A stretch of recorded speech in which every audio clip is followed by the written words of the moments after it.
ప్రభునందు నాకు అత్యంత ప్రియమైనటువంటి వాళ్ళారా, మన ప్రభువును రక్షకుడైనటువంటి యేసుక్రీస్తు వారి యొక్క శుభనామంలో మీ అందరికీ నా హృదయపూర్వకమైన శుభములు, వందనములు తెలియజేస్తున్నాను.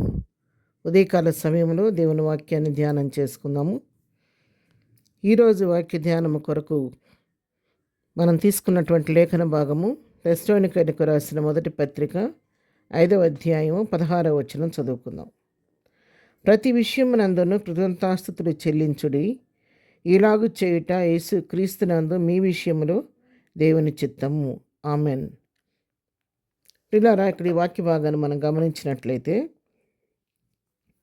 అపోస్తలుడైన పౌలు తెస్సలోనిక సంఘాన్ని హెచ్చరిస్తూ ఉన్నాడు.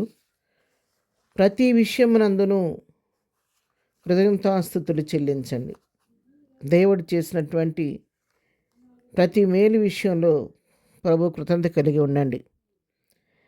అది చిన్నదైనా సరే, పెద్దదైనా సరే, ప్రతి విషయంలో కృతజ్ఞతాభావం కలిగిన వారుగా ఉండండి. కృతజ్ఞతలు చెల్లించండి ప్రభుకని హెచ్చరిస్తూ ఉన్నాడు. ఎందుకు కృతజ్ఞత చెల్లించాలి అని కింద లైన్ మనం చూస్తే, ఈలాగ కృతజ్ఞత చెల్లించడం అనేది యేసు క్రీస్తునందు మీ విషయంలో దేవుని చిత్తము.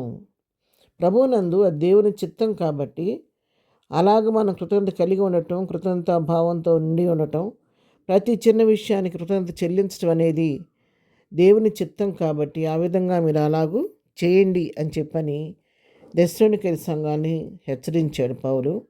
ఆ రోజున ఆ సంఘాన్ని హెచ్చరించారు. ఈ రోజున ఈ వాక్యం మనందరితో మాట్లాడుతుంది. ప్రియులారా, మనం కూడా మన జీవితాల్లో కృతజ్ఞత కలిగిన వారంగా జీవించాలి. ప్రభువు చేస్తున్నటువంటి ప్రతి మేలును మనకు జ్ఞాపకం చేసుకోవాలి. భక్తులైన దావీదు 103వ కీర్తనలో తన ప్రాణాన్ని హెచ్చరిస్తూ ఉంటాడు.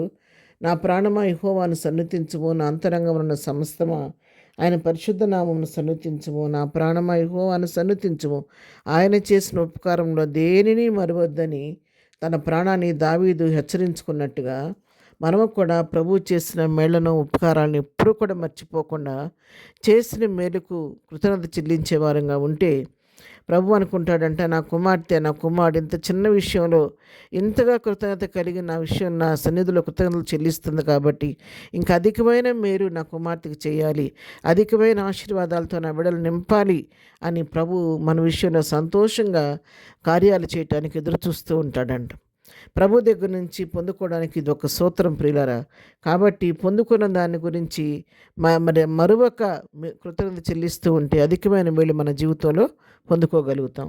మనం ఎక్కడికైనా వెళ్ళినప్పుడు ఆ బ్యాంక్కి వెళ్ళామనుకోండి, సమయానికి అక్కడ సైన్ చేయాల్సి వచ్చింది, మన దగ్గర పెన్ లేదు చేతిలో, ప్రక్కనే ఉంటే వాళ్ళని అడిగి తీసుకుంటే సైన్ చేసి ఇచ్చేటప్పుడు ఏమంటాం? థ్యాంక్ యూ అంటాం.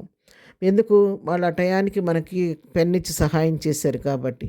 ఆ విధంగా ఇంత చిన్న విషయంలో, మనుషుల విషయంలో మనం కృతజ్ఞత చెల్లిస్తున్నాం కాబట్టి మనం దేవుని విషయంలో నా కొరకు నీ కొరకు సమస్తాన్ని ధారపోసిన దేవుడు, తన ప్రాణాన్నే మన కొరకు బలిగా అర్పించిన దేవునికి మనం ఎప్పుడు కూడా కృతజ్ఞత కలిగి జీవించాలి. ఆయన చేసిన మేళ్లను, ఆయన మన కొరకు చేసిన సులువు బలియాగాని ఎప్పుడు కూడా మర్చిపోకుండా ప్రతినిత్యం ఆయన స్తుతిస్తూ కృతజ్ఞత చెల్లించేవారుగా మనం ఉండాలన్నమాట.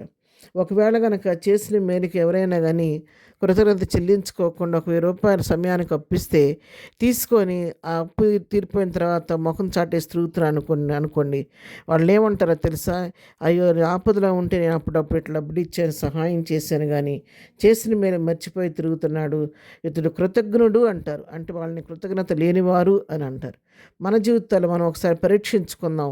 మనుషుల విషయంలో కానీ దేవుని విషయంలో కూడా కృతజ్ఞులుగా ఉంటున్నామా, కృతజ్ఞత లేనివారుగా ఉంటున్నామా, ప్రతి విషయంలో కృతజ్ఞత కలిగి ఉంటున్నామా అనే విషయాన్ని ఉదయకాలం పరీక్షించుకొని ప్రభువు చేసినటువంటి సులువు బలియాగా నిత్యం జ్ఞాపకం చేసుకుంటూ, ప్రభువు నీకు నాకు ఇచ్చిన ప్రతి ఆశీర్వాదాన్ని, చేసిన మేలును, ఉపకారాన్ని ప్రతినిత్యం జ్ఞాపకం చేసుకుంటూ కృతజ్ఞత చెల్లిస్తూ ప్రభువుకి ఇష్టమైన బిడ్డలుగా ఈ లోకంలో జీవిద్దాము. అటు కృప ప్రభు మనకందరికీ దయచేయను గాక. ఆమెన్. ప్రార్థన. ప్రేమ కలిగిన తండ్రి, పరిశుద్ధుడా, నీకు వందనాలు. ఉదయకాల సమయంలో మరి ప్రభువా మాకు ఇచ్చినటువంటి ఇచ్చినటువంటి మరి మంచి వాగ్దానాన్ని బట్టి నీకు వందనాలు. మా జీవితంలో మేము కూడా చేసిన ప్రతి మేలు నిత్యము జ్ఞాపకం చేసుకుంటూ నేను కృతజ్ఞత కలిగి జీవించే వరకు ఉండటానికి సహాయించి, మనుషుల ఎడల నీ ఎడల కూడా కృతజ్ఞత భావం మాలో కలిగి ఉండటానికి మేము సహాయం చేయండి ఆయన. ప్రభా, ఇంతవరకు మా జీవితాల్లో చేసిన వాడన్నింటిని బట్టి నీకు వందనాలు చెల్లిస్తున్నాం. ఇదిన దీవెనలతో నింపండి. మేము చేయ పనిపాట్లో రాకపోకలు క్షేమం దయచేయండి. ఏదైనా బర్త్డే మ్యారేజ్ చేసుకున్న మనల్ని దీవించండి, ఆశీర్వదించండి. ప్రతి వారు అక్కలు మీ కృపామాదేశంలో తీర్చిన కృప పాత్రలుగా చేయమని యేసునామములో ప్రార్థించడి పొందుకుని ఉన్నాము తండ్రి. ఆమెన్. ప్రభు కృప సదాకాలము మనందరికీ తోడయుండి నడిపించును గాక. ఆమెన్.